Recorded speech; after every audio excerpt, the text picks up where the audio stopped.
al encuentro de Atahualpa. El viernes 15 de noviembre de 1532, los conquistadores al mando de Francisco Pizarro marcharon finalmente sobre Cajamarca, pero para su sorpresa, lo que encontraron fue un pueblo fantasma. Sus cerca de 2000 habitantes se habían marchado ante la noticia de la inminente llegada de los forasteros. Después de alguna deliberación, el contingente español decidió asentarse en la plaza del pueblo, la cual brindaba una excelente posición defensiva al encontrarse rodeada completamente de muros y edificios, contando con tan solo 2 vías de acceso o salida. Una vez instalados, el gobernador decidió enviar una embajada conformada por un pequeño grupo de sus mejores jinetes, al mando del capitán Hernando de Soto, con la misión de presentarse ante Atahualpa y convencerlo de ir a su encuentro. Hernando de Soto, de 32 años, resultaba ser la mejor elección para esta delicada tarea, pues después de Pizarro, era el conquistador más experimentado del grupo, además de ser un soldado impetuoso, excelente en el dominio de la lanza y un jinete experimentado. De Soto y sus hombres cabalgaron hacia el enorme campamento de Atahualpa, el cual había sido instalado en lo que parecía ser un complejo de baños termales ubicado a 6 kilómetros de Cajamarca. Allí encontraron finalmente a Atahualpa, sentado en su litera y rodeado de sus mujeres y jefes locales. De Soto cabalgó tan cerca del Inca que la respiración de su caballo agitó las plumas de la mascaipacha. Sin duda estos españoles sabían cómo caer pesados. En el mundo andino existían reglas de comportamiento y estos españoles las habían roto todas. Para comenzar, los jefes nunca miraban directamente al Inca y debían mostrar gran deferencia y respeto en su presencia, pero los españoles seguían montados en sus caballos y hablaban con insolencia y altanería. Para Atahualpa, estos forasteros no eran diferentes a cualquiera de los bárbaros a los que se había enfrentado su padre, motivo por el cual ni se tomó la molestia de levantar la mirada para conocer a su interlocutor. Con ayuda de Martinillo, De Soto inició su presentación, indicándole al Inca que venía en nombre de Carlos V, rey de España y emperador de los romanos, y del Papa, representante de Dios en la tierra, a propagar la fe católica y en propósito de paz perpetua.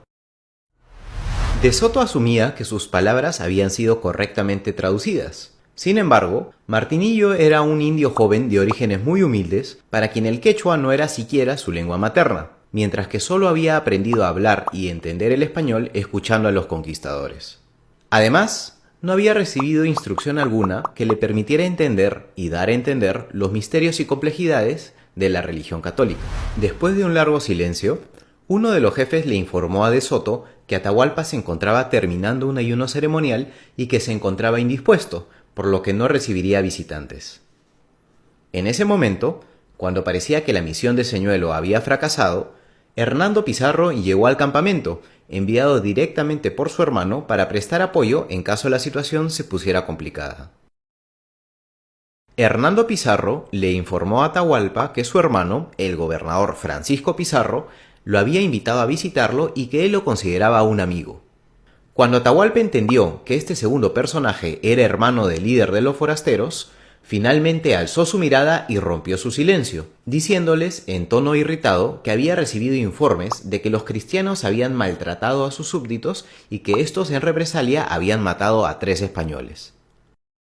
Hernando Pizarro sabía que todo lo dicho por Atahualpa era cierto. Sin embargo, negó las bajas que habían sufrido los españoles hasta ese momento, precisando además que ningún indio podría matar jamás a un cristiano, y que, si acaso habían ocurrido maltratos, estos se encontraban completamente justificados por la hostilidad que habían mostrado algunos de sus jefes contra los españoles, cuyas intenciones siempre habían sido pacíficas. Después de algunos breves intercambios, Hernando de Soto notó el interés de Atahualpa por los caballos, así que decidió hacerle una pequeña demostración. Hizo parar a su caballo en 2 patas y luego cargó directamente sobre unos indios, deteniéndose en el último momento, lo que ocasionó que muchos soldados incas salieran corriendo. Ese mismo día, estos indios serían condenados a muerte por mostrar miedo ante los forasteros. Ya para el atardecer, Los españoles pidieron a Atahualpa permiso para regresar donde su líder, aprovechando la ocasión para preguntarle al Inca qué mensaje deberían llevar consigo al gobernador. Atahualpa respondió que visitaría Pizarro al día siguiente y que se hospedaría en la plaza. Concretada la misión, la embajada española se retiró del campamento inca. Para este momento, Atahualpa ya había tomado una decisión. Al día siguiente, capturaría personalmente estos mal llamados viracochas, mataría a la mayoría y dejaría vivos a unos cuantos para usarlos como sus sirvientes. Además, tomaría sus bestias y las reproduciría para engrandecer su imperio. Sin embargo, aún no lograba descifrar de qué reino provenían estos forasteros, aunque presumía que debía ser de uno pequeño, pues de otra forma no entendía cómo podían atreverse a venir tan pocos a enfrentarle. En cambio, su general Rumiñahui abogó por una estrategia más cauta, recomendándole al Inca ordenar un ataque inmediato sobre los españoles sin la necesidad de que éste tuviera que exponerse personalmente. Sin embargo, Atahualpa no accedió, limitándose a posicionar a Rumiñahui y a 6.000 de sus hombres en el valle ubicado a las afueras de Cajamarca, con la misión de cercar, perseguir y desollar a cualquier forastero que intentara escapar de su trampa. Mientras tanto, Hernando Pizarro y Hernando de Soto regresaron a Cajamarca para contarle a Francisco Pizarro todo lo acontecido. Entre otras cosas, le informaron que Atahualpa se había mostrado muy furioso por todos los indios que habían masacrado y por las riquezas de las que se habían apoderado a su paso. Peor aún, ambos capitanes le mencionaron que nunca habían visto a un líder indio con un ejército semejante, estimando las fuerzas de Atahualpa en aproximadamente unos 40.000 hombres. Con toda esta nueva información, Pizarro y sus hombres comenzaron a evaluar sus alternativas. Podían intentar ganarse la confianza de Atahualpa ayudándolo en su lucha contra su hermano y otros enemigos locales. Otra opción era intentar capturar a Atahualpa, de manera similar como Cortés había capturado a Montezuma 13 años antes.